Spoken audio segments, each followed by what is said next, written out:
The weather's gorgeous and you want to go catch some catfish. What catfish baits should you avoid? Stay tuned, we're going to talk about it.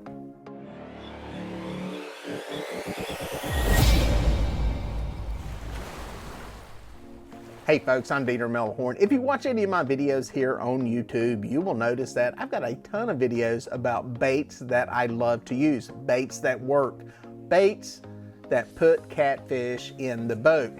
But in this video, I'm going to talk about catfish baits that you probably need to avoid. Well, the first one on my list is kind of an odd one, but I've seen it around for years. And that is using soap, in particular ivory soap. I don't know where this started from or where people got the idea of using soap, but it's been one that's floated around for years. And I'll be honest with you, I am sure there are people out there who have caught catfish on soap, ivory soap, whatever type. But if you're starting into catfishing and you're wanting to go catch some fish, I will put this one in the list of baits that you probably want to avoid for a couple of reasons. Well, the first reason is, well, soap's probably not the cheapest thing in the world to be using if you're looking for an economy catfish bait. Another thing is keeping it on the hook. As you know, soap, when you have it in a bathtub or a shower, starts to dissolve and get mushy. So it's not the most sturdy bait to use and keep on the hook.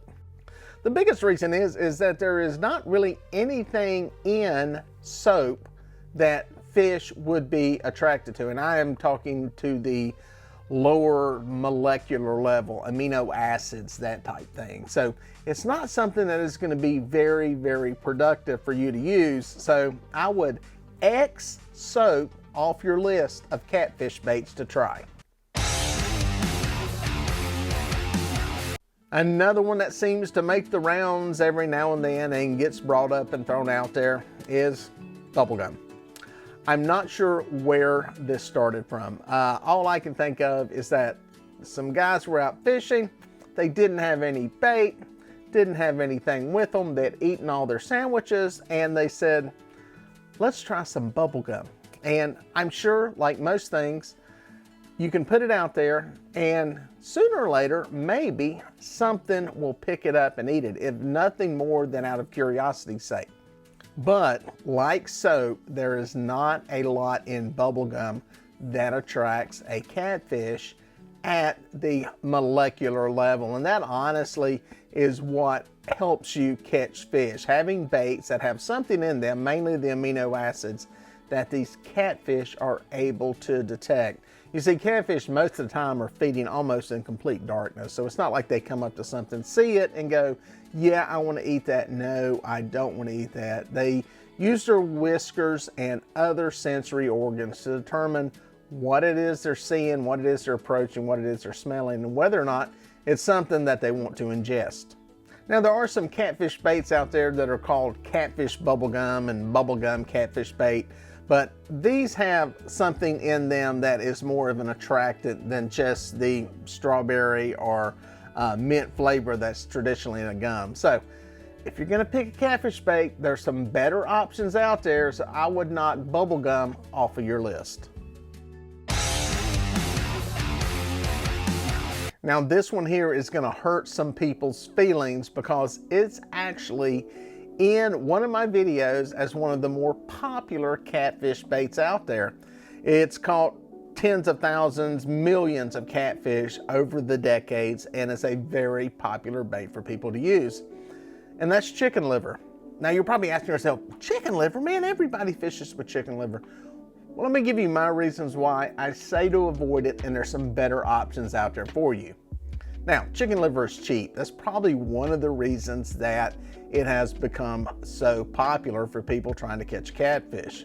The other reason it is so popular is because it's readily available pretty much anywhere in the country in your local grocery store. Right there next to the chicken breast, the chicken thighs, there's usually a tub of chicken liver for very, very little money. Now, another reason that people tend to use it is they think that the blood in the chicken liver is something that catfish are attracted to. Now, we can make arguments as to whether or not that's true, but it's one of the big reasons that people are drawn to it. Now, my reason for telling you to avoid chicken liver is because it can be a problem to put on a hook, keep on a hook, and cast. Chicken liver tears apart very easily. It's like trying to keep a piece of Jell-O on a hook. Now, I know there are a lot of products out there and ideas and ways to keep liver on a hook. You can use pantyhose, you can use twine, you can use some of these bait keeper little net deals that you can buy. But the bottom line is, it's a lot of trouble to go through to catch catfish, especially when there are a lot easier baits to use, grocery store baits, if that's what you're looking for, like chicken breast. That'll make your day a little more fun and a lot cleaner, a lot less messy. Well, the last one is one that can, well, kind of sneak up on you sometimes, and that is using illegal fish. Now, you're probably wondering, what do you mean by illegal fish? Well, depending on where you fish in the country, game laws vary, and they dictate what you can and can't use as bait fish. For most catfish anglers, they know that the ideal bait is another fish, because let's face it, the majority of a catfish's diet comes from fish that are in the waterways that they swim in. Now, depending on where you live, it's perfectly legal to use anything you catch in those waterways as bait. But in some areas, there are limitations on what you can use as catfish bait, even if you catch it in the water that you are fishing in. Game fish are the biggest area where things get sketchy from state to state, and you really need to keep up with what your laws are in the state that you're fishing in. Now, here in the South, in North Carolina and Tennessee, we can pretty much use anything we catch legally as bait. And what do I mean by legally? Well, in most cases, generally speaking, that is catching it on rod and reel.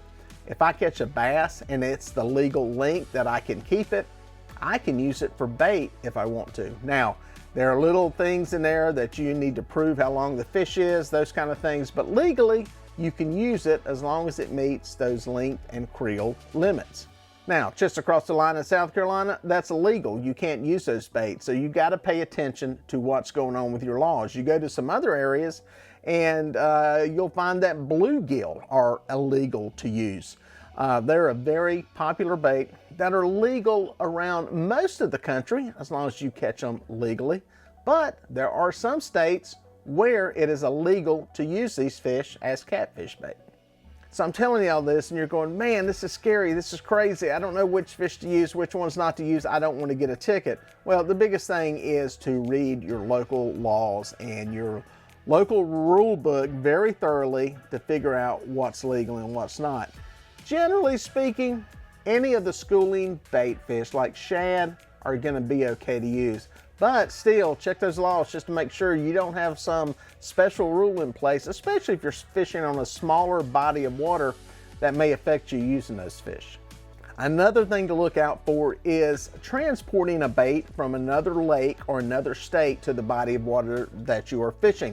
Many places this is illegal. The reason behind it is to prevent the introduction of another species of fish into a body of water. Now, generally speaking, in most places, this is only applied to live fish, but depending on how your laws are written, it could affect frozen fish too. A good example is in South Carolina with the way their law is written. While the intent is for live fish and not to introduce non-native or non-established species into a waterway, it is illegal to use a frozen fish that, like skipjack, that is not from South Carolina waterways. Now, don't get intimidated by this when it comes to using fish for bait. For most people, you're fishing within one state, and it's fairly easy to figure out what the laws are and what applies in the area that you're fishing. Where you can get into some trouble and you need to be cautious is when you start hopping states. Trust me, I do that a lot. I fish in a lot of different states, and you have to stop and think and look and read and check to see what exactly is legal where you're fishing. Well, folks, if you made it this far, thank you for watching. Here are a couple more videos that I think you're gonna like. I'd watch that one and then that one. No, do that one first and then that one. I don't know, just watch them both. They're both good.